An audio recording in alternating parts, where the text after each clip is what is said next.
बिस्मिल्लाहिर्रहमानिर्रहीम। अस्सलामु अलैकुम तमाम दोस्तों को एक बार फिर खुश आमदीद। दोस्तों आज की इस वीडियो में हम आपको ड्रामा सीरियल एर्तुगरुल गाजी के सीज़न 2 की एपिसोड नंबर 50 के बारे में बताने और दिखाने जा रहे हैं।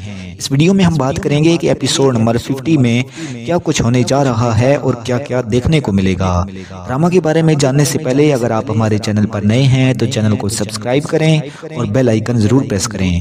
दोस्तों इस किस्से शुरू में आप देखेंगे कि हाइमा खातून अपने खेमे में अपने घर वालों के साथ बैठकर खाना खा रही हैं। गुंदुक्तू सुमरतकिम से कहता है कि अगर हमने नोयान को जिंदा छोड़ दिया फिर क्या होगा ये तुम जानते हो। इस पर सुमरतकिम कहता है कि भाई मैं आज कारवां सिराय में साउद्दीन को पैक से मिला हूँ। सुमरतकिम की ये बात सुनकर गुंदुक्तू और हाइमा खातून सुमरतकिम को बहुत गुस्से से देखते हैं। हाइमा खातून सुमरतकिम से कहती हैं, सुमरतकिम एक बात याद रखो, मैं महल के इस कठपुतली साउद्दीन को पैक के लिए अपने घर को खतरे में नहीं डालूंगी। इस पर सुमरतकिम कहता है, अम्मी जान हमारी रियासत अमन चाहती है, हमें रियासत का हुक्म मानना होगा। मेरी बात का यकीन करें, हम इस कुत्ते नोयान को और हमारी रियासत इसको यूं आवारा नहीं छोड़ेगी। वो मजीद कहता है कि अम्मी जान मैं आपसे वादा करता हूँ नोयान अपने किए की सजा जरूर पाएगा। दोस्तों इसके बाद आप देखेंगे कि अमीर साउद्दीन को पैक कारवां सिराय में बैठा हुआ है। इसी दौरान तंगूत वहाँ एक ताजर के रूप में आता है और कहता है, अमीर साउद्दीन को पैक क्या आप मुझसे मिलना चाहते थे। जिस पर को पैक तंगूत को अपने पास बिठा देता है और अपने पास खड़े सिपाही को वहां से भेज देता है। फिर तंगूत साउद्दीन को पैक से कहता है कि तुम मुझसे क्या चाहते हो। इस पर को पैक कहता है कि नोयान को मैंने काई के हाथों छुड़ा लिया है, मुझे पता है अगर मैं उसे ना छुड़ाता तो तुम्हें ज्यादा खुशी होती। जिस पर तंगूत अपनी खंजर निकालने की कोशिश करता है। को पैक उसे कहता है कि तंगूत अपना खंजर वहीं रहने दो, मेरे सामने ज्यादा वफादार सिपाही बनने का ड्रामा ना करो। मैं जानता हूँ तुम नोयान की मौत चाहते हो और मैं भी यही चाहता हूँ। अगर अमन मुआहदा ना हुआ होता तो मैं नोयान की मौत पर शुक्र करता, लेकिन अमन मुआहदे की वजह से नोयान को बचाना मेरी मजबूरी थी। और फिर वो मजीद कहता है कि अब मैं तुम्हारे साथ काम करना चाहता हूँ। वो मजीद कहता है तुम नोयान से छुटकारा हासिल करो और उसकी जगह सपा सालार बन जाओ। इस पर तंगूत कहता है कि अगर नोयान की जगह उक्ताई खान ने मुझे सपा सालार ना बनाया तो फिर क्या होगा। इस पर कोपे कहता है कि जो कुछ उक्ताई खान को चाहिए वो मैं तुम्हें दे दूं, फिर तुम सपा सालार बन सकते हो। इस पर तंगूत कहता है कि वो क्या चीज है। इसके जवाब में साउद्दीन को पैक कहता है कि ओ गौस खान की मोर, अगर तुम मेरी शराइत पर अमल करो तो ये मोर मैं तुम्हें दे दूंगा। नाज़रीन इसके बाद आप देखेंगे कि दिली दमीर तबीब आरिफ के खेमे में उनके साथ खड़े हैं और दिली दमीर बहुत दुखी हैं और वो तबीब आरिफ से कहते हैं ये कैसे मुमकिन है, वो इस कुत्ते नोयान को रिहा करने की बात कर रहे हैं जिसने इनकी बहन भाइयों को कत्ल किया है। तबीब आरिफ कहते हैं कि हुजूर सुमरतकिम ने ये बात कैसे की है। दोस्तों इसी दौरान वहाँ सुमरतकिम आता है और दिली दमीर सुमरतकिम को देखकर वहाँ से बाहर जाना चाहते थे, लेकिन सुमरतकिम उन्हें रोक लेता है। इस पर दिली दमीर कहता है कि सुमरतकिम साहब मैं आपसे बात नहीं करना चाहता, मुझे उम्मीद है गुंदुक्तू आपकी बात नहीं मानेगा और नोयान कुत्ते का सर काट देगा। इसके बाद दिली दमीर गुस्से से वहाँ से चले जाते हैं। दोस्तों इसके बाद आप देखेंगे कि एर्तुगरुल बजंतीनी सरहद में अब्दुल्ला बिन महमूद के कमरे में सोया हुआ है और इसी दौरान वो ख्वाब में अपने वालिद सुलेमान शाह को देखता है। सरदार सुलेमान शाह अपने बेटे एर्तुगरुल से कहते हैं खुदा ने तुम्हें रोशनी दिखाई है, इस रोशनी की पैरवी करना, तुम एक इस्लामी रियासत के क़याम के दरवाजे खोलोगे, तुम आने वाली नस्लों की उम्मीद बनोगे। और फिर सुलेमान शाह एर्तुगरुल को एक बच्चा उठा कर देते हैं और उससे कहते हैं कि ये तुम्हारा बेटा उस्मान है, ये लोगों की तकदीर बदल देगा और तुम्हारे बाद आने वाली नस्लें अल्लाह के लिए जंग करेंगी और जहाद को अपनाएंगी। दोस्तों इसके बाद आप देखेंगे कि सरदार खुशनूद अपने खेमे में बैठे हुए हैं और तैमूर उनके सामने खड़ा है। तैमूर उनसे कहता है कि बाबा आप इस नौयान कुत्ते के लिए फैसला करने के लिए जिरगा कैसे बुला सकते हैं। इस पर सरदार खुशनूद कहते हैं बेटा गुस्सा न करो, हमें अकल से सोचना होगा। इस पर तैमूर कहता है कि बाबा नौयान ने हमारे बहुत से लोगों को कत्ल किया है और आप उसको आजाद करने की बात कर रहे हैं। साउद्दीन को पैक आप सबको दबाव में लाएगा और फिर आप वही करेंगे जो वो चाहता है, मगर बाबा मैं इस गुनाह में आपका साथ नहीं दूंगा, आपका जिरगा आपको ही मुबारक हो। इसी दौरान जिरगे के लिए सरदार खेमे में दाखिल होते हैं मगर तैमूर गुस्से से वहाँ से निकल जाता है। इसके बाद आप देखेंगे कि सरदार खुशनूद के खेमे में जिरगा हो रहा है और दोनों कबीलों के सरदार मौजूद हैं सरदार खुशनूद कहते हैं कि अमीर सादुद्दीन को पैक हमारे जिरगे में शामिल होना चाहते हैं, इसके बारे में आप लोग क्या कहते हैं? जिस पर वहाँ पे मौजूद सरदार कहते हैं ठीक है, आप अमीर सादुद्दीन को पैक को यहाँ बुला लें। दिलीद अमीर कहते हैं कि आप उन्हें आने दें ताकि वो अपनी आंखों से हमारा दर्द और दुख देख सकें। दोस्तों इसी दौरान खेमे में सादुद्दीन को पैक दाखिल होता है और हेमा खातून और सरदार खुशनूद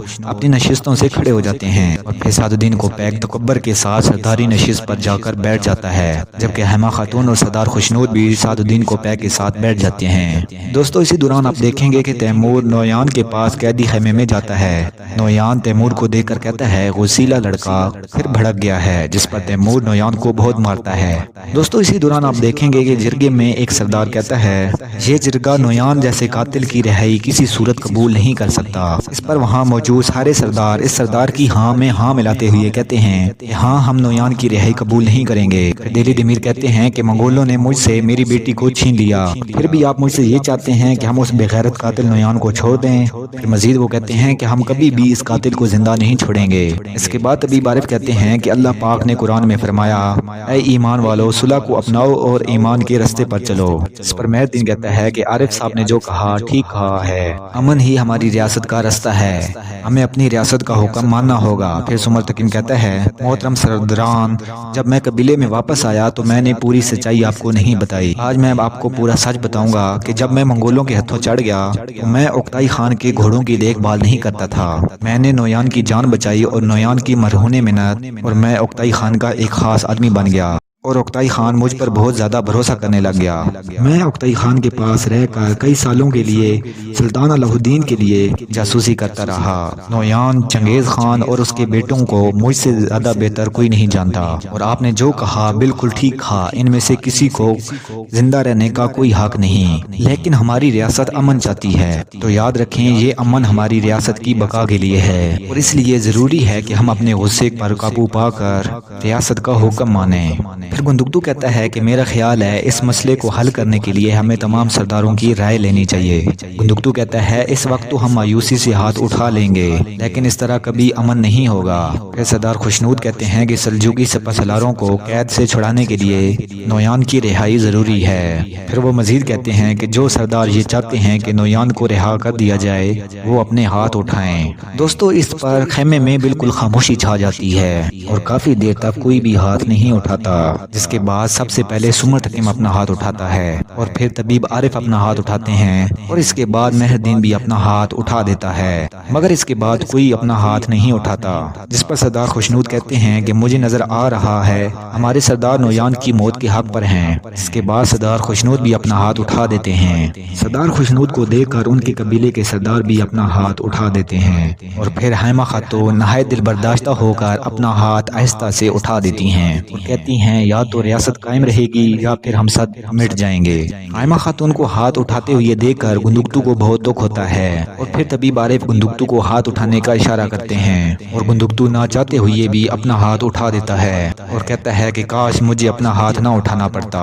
दोस्तों जब दिलीद अमीर ये सूरत हाल देखते हैं तो वो दुख से खड़े हो जाते हैं और कहते हैं कि अब मैं कभी भी इस जिरगे में नहीं आऊंगा और गुस्से से वहाँ से चले जाते हैं। दोस्तों दूसरी तरफ आप देखेंगे कि एर्तुगरुल बजंतीनी सरहद पर अब्दुल्ला बिन महमूद के साथ खड़ा है। अब्दुल्ला बिन महमूद एर्तुगरुल से कहता है हजूर अल्लाह आपका सफर आसान फरमाए। जिस पर एर्तुगरुल कहता है दरवेश महमूद आपका बहुत शुक्रिया। इसके बाद एर्तुगरुल अपने सिपाहियों के साथ घोड़े पर सवार हो जाता है और कहता है चलो मेरे सिपाहियों अपने कबीले पहुंचते हैं और इसके बाद एर्तुगरुल अपने सिपाहियों के साथ कबीले की तरफ रवाना हो जाता है। दोस्तों इसके बाद आप देखेंगे कि कैद वाले खेमे में तैमूर नौयान के पास खड़ा है। तैमूर नौयान से कहता है कि इतनी जाने लेने के बाद तुम्हारा क्या ख्याल है, तुम यहाँ से जिंदा चले जाओगे? जिस पर नौयान कहता है गुस्सीले लड़के तुम मुझे नहीं रोक सकते, मैं यहाँ से जिंदा जाऊंगा।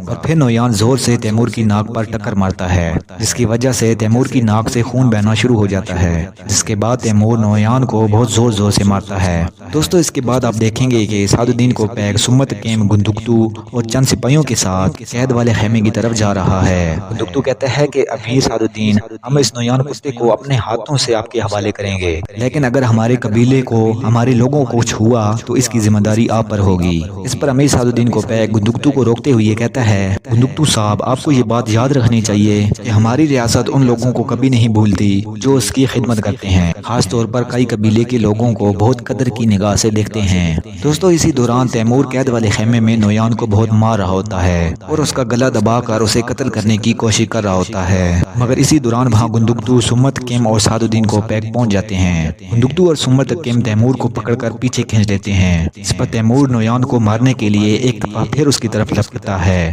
کوپیک تیمور سے کہتا ہے کہ تم ایک قیدی کے ساتھ ایسا سلوک کیسے کر سکتے ہو؟ اس پر تیمور کہتا ہے کہ اس ظالم کتے کے ساتھ ایسا ہی کرنا میرا کام ہے۔ پھر گندگتو تیمور سے کہتا ہے، تیمور جرگے کا فیصلہ آ چکا ہے، ہمارے پاس اس جرگے کے فیصلے کو ماننے کے سوا کوئی راستہ نہیں۔ یہ سن کر تیمور کو بہت دکھ ہوتا ہے اور وہ وہاں سے نکل جاتا ہے۔ اور پھر نویان گندگتو سے کہتا ہے، ہوشیار لڑکے، میں نے تمہیں کہا تھا کہ مجھے مار دو۔ اس پر گندگتو کہتا ہے کہ نویان ایک بات یاد رکھنا، یہ یہاں ختم نہیں ہوگا، سلیمان شاہ کے بیٹے کبھی نہ کبھی اپنا بدلہ ضرور لیں گے۔ اور پھر گندگتو اور سمت کم بھی وہاں سے چلے جاتے ہیں۔ اس کے بعد سعد الدین کو پیک کے سپاہی نویان کی رسیاں کھول دیتے ہیں۔ دوستو اس کے بعد آپ دیکھیں گے کہ گندگتو اپنے خیمے میں جاتا ہے اور وہ غصے سے اپنی تلوار اور ٹوپی کو نیچے پھینکتا ہے۔ اسی دوران وہاں سمت کم آتا ہے تو گندگتو سمت کم سے کہتا ہے، سمت کم یہ ہم نے کیا کر دیا؟ وہ کافر جو ہمارے لوگوں کو تباہ کرنا چاہتا ہے اسے ہم نے اپنے ہاتھوں سے رہا کر دیا۔ اس پر سمت کم کہتا ہے کہ بھائی میں نویان کو قتل کرنے اس کے پیچھے جاؤں گا، اگر ہم اسے قیدیوں کے تبادلے سے پہلے قتل کر دیتے تو ہمارے سپہ سالار جو منگولوں کی قید میں ہیں وہ تمام مارے جاتے۔ جب کوپیک ہمارے سپہ سالاروں کو نویان کے بدلے لے لے گا تو میں نویان کو قتل کر دوں گا۔ اس پر گندگتو کہتا ہے کہ سمت کم میں نویان کے پیچھے تمہیں اکیلے نہیں جانے دوں گا۔ اس پر سمت کم کہتا ہے، بھائی مجھے جانا ہوگا، اگر نویان زندہ رہا تو سب کچھ تباہ ہو جائے گا۔ اس پر گندگتو کہتا ہے کہ سمت کم میں بھی تمہارے ساتھ چلتا ہوں۔ اس پر سمت کم کہتا ہے کہ بھائی ایسا نہ کریں، میرا کیا پتا میں زندہ واپس آؤں یا نہ آؤں، مگر آپ دونوں قبیلوں کے سپاہیوں کے سربراہ ہیں، آپ کی غیر موجودگی قبیلے کے سپاہیوں کو کمزور کر دے گی۔ اور اس کے بعد سمت کم گندگتو سے گلے ملنے کے بعد وہاں سے روانہ ہو جاتا ہے۔ دوستو اس کے بعد آپ دیکھیں گے کہ سعد الدین کو پیک نویان کو لے کر قبیلے سے جا رہا ہے۔ قبیلے کے لوگ نعرے لگا رہے ہوتے ہیں، ہمیں انصاف چاہیے، اس قاتل کو مار دو۔